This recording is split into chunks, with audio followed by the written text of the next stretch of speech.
Hello dear students, Radhe Radhe. आप सभी को class 7th H1 subject chemistry chapter number 2 the world of metal and non metals. ठीक है, इसका हमने बुक वर्क फिल कर लिया है।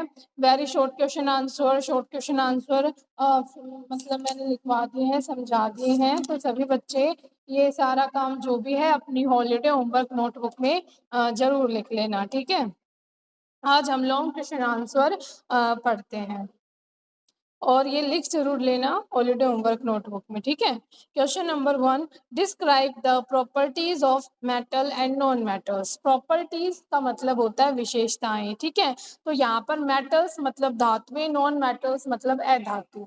तो जो मेटल्स हैं, जो नॉन मेटल्स हैं, उनकी हमें प्रॉपर्टीज बतानी है। ठीक है, तो पहले हम मेटल की प्रॉपर्टीज पढ़ेंगे और फिर हम नॉन मेटल्स की प्रॉपर्टीज पढ़ेंगे। Properties of metals. मैलिएबल मतलब जो मेटल्स होती हैं उनको हैमर से पीट पीट के थिन शीट में कन्वर्ट किया जा सकता है। इसका मतलब ये मैलिएबल होती हैं। Next, ductile. जो मेटल्स होती हैं उनका पतले से पतला वायर मतलब तार बनाया जा सकता है, इसलिए ये डक्टाइल होती हैं। Good conductors of heat and electricity. जो मेटल्स होती हैं वो हीट एंड इलेक्ट्रिसिटी के गुड कंडक्टर है, मतलब हीट को और इलेक्ट्रिसिटी को अपने में से अच्छे से पास कर सकती हैं। लस्टीरियस। जो मेटल्स होती हैं उनमें चमक होती है। सुनरस।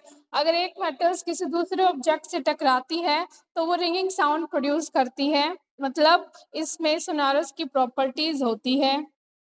नेक्स्ट है properties of non metals.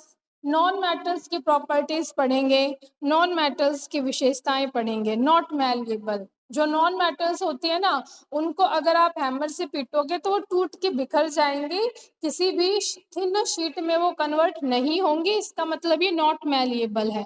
Ductile. जो नॉन मेटल्स होती हैं उनसे आप पतले से पतला वायर भी नहीं बना सकते, इसका मतलब नॉन मेटल्स नॉट डक्टाइल होती हैं।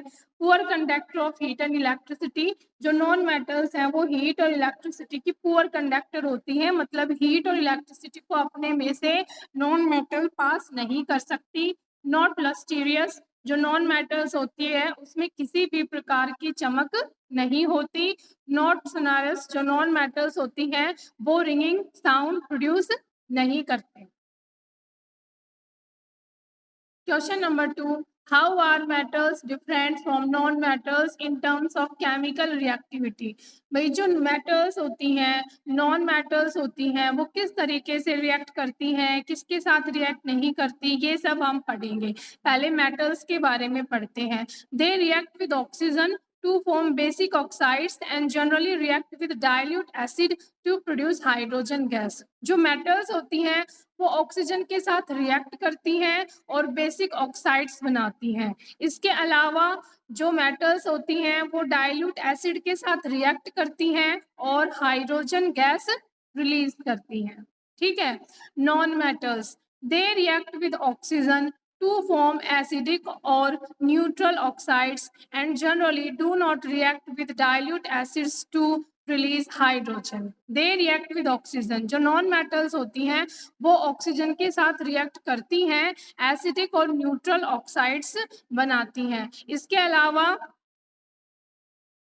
जो डाइल्यूट एसिड होता है उसके साथ ये जनरली रिएक्ट नहीं करती, तो ये हाइड्रोजन गैस भी रिलीज नहीं करती। मतलब जो मेटल है वो ऑक्सीजन के साथ रिएक्ट करती है, जो मेटल है वो ऑक्सीजन के साथ रिएक्ट करती है, बेसिक ऑक्साइड्स बनाती है। इसके अलावा वो डाइल्यूट एसिड के साथ रिएक्ट करती है, हाइड्रोजन गैस बनाती हैं। जो नॉन मेटल्स होते हैं वो ऑक्सीजन के साथ रिएक्ट करते हैं, एसिडिक और न्यूट्रल ऑक्साइड्स बनाते हैं।